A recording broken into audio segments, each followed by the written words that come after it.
नमस्कार. आज आपण रताळ्याची स्वीट डिश बनवणार आहोत. तसं पाहिलं तर रताळी आपण फक्त उपवासाला खातो आणि मुलं तर अजिबातच रताळं खात नाही. म्हणूनच आज आपण छानपैकी रताळ्याची स्वीट डिश बनवणार आहोत. पहा, सर्वप्रथम ही रताळी मी उकडून घेतलीत आणि उकडून घेतल्यानंतर या रताळ्याची सालं काढून घ्यायची. बघा, आता किसणीने छानपैकी हे रताळं किसून घ्यायचे, कारण त्यात जेणेकरून आपल्याला त्याचं नंतर असं गोळा करताना मळताना सोपं जावं म्हणून आपण किसणीने त्याला किसून घेतले. आता त्यात आपल्याला मिल्क पावडर टाकायची. बघा, मिल्क पावडर या रताळ्याच्या किसामध्ये टाकून आपल्याला त्याचा गोळा बनवून घ्यायचा आहे. त्यामुळे मळताना जसजशी आपल्याला मिल्क पावडर लागेल त्याप्रमाणे त्यात ॲड करायची आणि घट्टसर गोळा मळून घ्यायचा.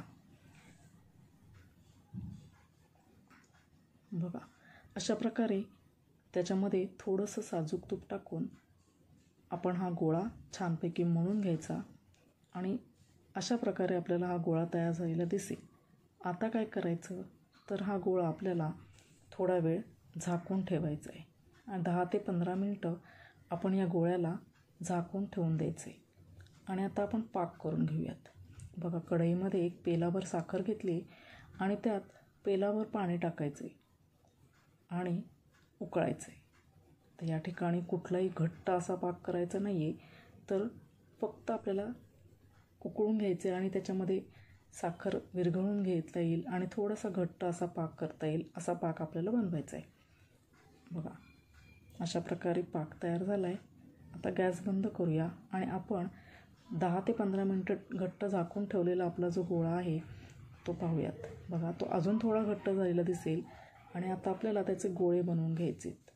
पण त्याआधी पुन्हा एकदा आपण त्याच्यामध्ये थोडंसं साजूक तूप टाकूयात आणि हा गोळा अजून छान मळून घेऊयात, जेणेकरून आपले गुलाबजाम अतिशय मऊसूत होतील, कुठलेही चिरा पडणार नाहीत आणि खूप छान असे गुलाबजाम होण्यासाठी चांगलं पुन्हा एकदम मळून घेऊयात. बघा, अशा प्रकारचे छान छोटे छोटे गोळे आपण बनवून घेऊयात आणि हे गुलाबजाम आपले या ठिकाणी तयार झालेत. आता आपल्याला तेलामध्ये तळून घ्यायचे. बघा, तेल तापल्यानंतर त्यात गुलाबजाम सोडायचे. मात्र गुलाबजाम तळताना एक दक्षता घ्यायची, ते म्हणजे गॅस मोठा करायचा नाही. अतिशय मंद अशा गॅसवर आपल्याला हे गुलाबजाम सोनेरी रंगावर तळून घ्यायचे.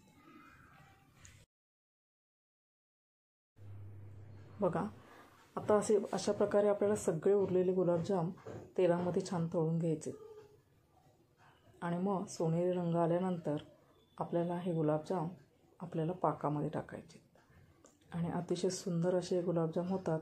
कुठेही समजत नाही की हे रताळ्याचे गुलाबजाम आहेत. त्यामुळे मुलंसुद्धा खूप आवडीने खातात आणि सगळ्यात महत्त्वाचं म्हणजे आपल्या नेहमीच्या गुलाबजामप्रमाणेच हे सुद्धा पाकामध्ये अतिशय छान मुरतात आणि छान लागतातही. चवीलाही अतिशय सुंदर. बघा, अतिशय छान मुरतात आणि पाकात मुरल्यानंतर सुद्धा तुम्ही पाहू शकता खूप छान असे गुलाबजाम होतात. उपवासालाही चालतात आणि सगळी मुलं आणि आपण सगळे आनंदाने खाऊ शकतो. तर नक्की ट्राय करा ही रेसिपी. धन्यवाद.